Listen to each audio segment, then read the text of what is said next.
So with almost 50 hours into the game at this point, there's just certain things that you find out along the way. What's up? My name is Pastor Gaines. I'm a Souls-like and Elden Ring content creator and enjoyer, and this video is going to serve as your guide to find out the things that the game doesn't exactly tell you right off the bat. So let's go ahead and jump right into it. The first thing that I want to draw your attention to anytime you are at a Blade Nexus, go into Khazan's memories. Now, this is something that I found out very recently, all the way after I beat the Troka boss, which is pretty much almost at the end of the game.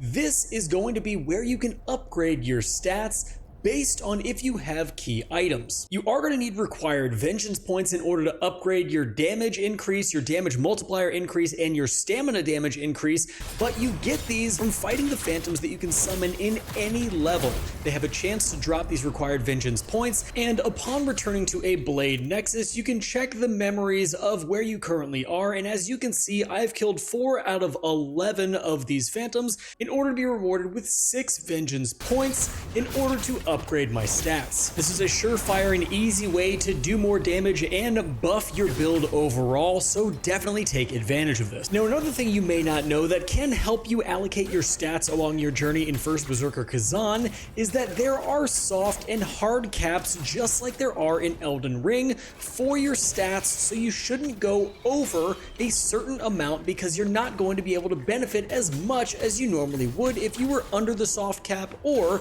right under the hard cap. So as we can see from this list right here that I got from the First Berserker Khazan Discord, which I will leave linked down in the description below, it looks like we have soft caps at 30, 60, and a hard cap at 99. I'm going to leave this up here for you, and I'm not going to go too much in depth about it because I can go into a different video if you would like me to do that. Just leave it down in the comments below. But as you can see, you do need to be aware of what the soft caps and hard caps are, so you're not over investing in your stats when you could be allocating them into other places. This is going to be incredibly beneficial to you because it's going to allow you to see exactly where all your stats need to go and how much the modifiers affect each stat. Another thing you may not know is as you're heading up the stairs to Danjin, you are going to find a small room with a statue in the middle of it and what looks to be a wall on the left. If you go up to it, you'll see it start to shimmer. All you need to do is roll or dodge right next to it and it will open up for you. This is going to reveal a level 38 armor set, the Executioner set, that is going to be incredibly good for early game progression. It's going to have a ton of different attributes on it that you need, everything from fire resistance to brutal attack damage and stamina damage increase. It's just going to be a really awesome set for you to use, especially right at the early game. Next up, if we head down to Oksana, where we can change the attributes of our armor, it's going to be incredibly important for you to understand which attributes can actually be changed and what you can actually go for on certain pieces of gear.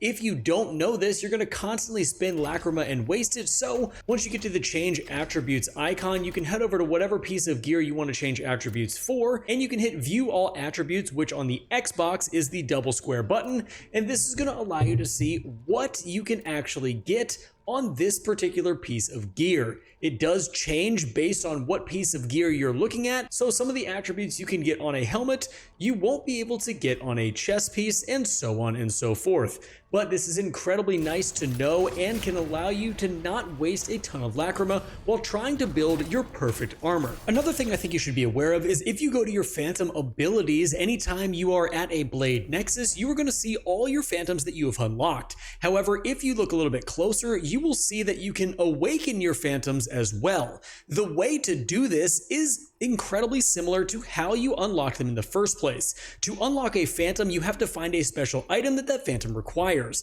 However, in order to awaken your phantom, you need to find the exact same item later on in the game. Each one of these phantoms is going to have 2 separate awaken levels, and throughout your play, you're going to be finding the identical item that you found to unlock them.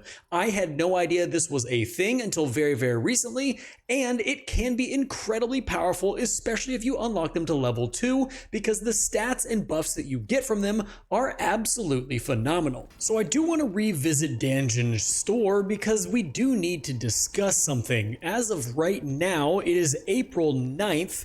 This store does not restock. On our way up here, you're going to find that I have already purchased some items in order to make some of the gear set that I am wearing. However, as you get into New Game Plus, this shop is not going to restock. Currently, this seems like a one and done type of shop where you can buy all of the materials offered in order to buy some of these special armor sets, or craft some of these special armor sets, I should say.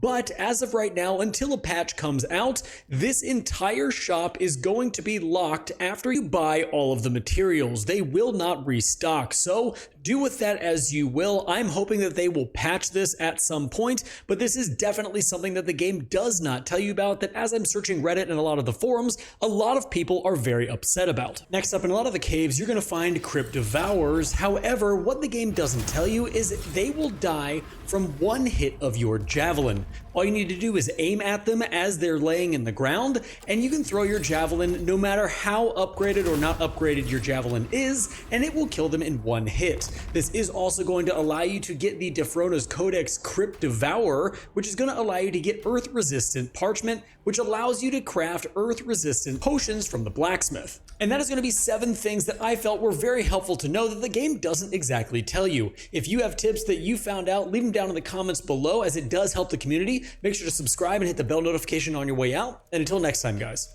stay safe, enjoy the game, and I'll see you in the next one.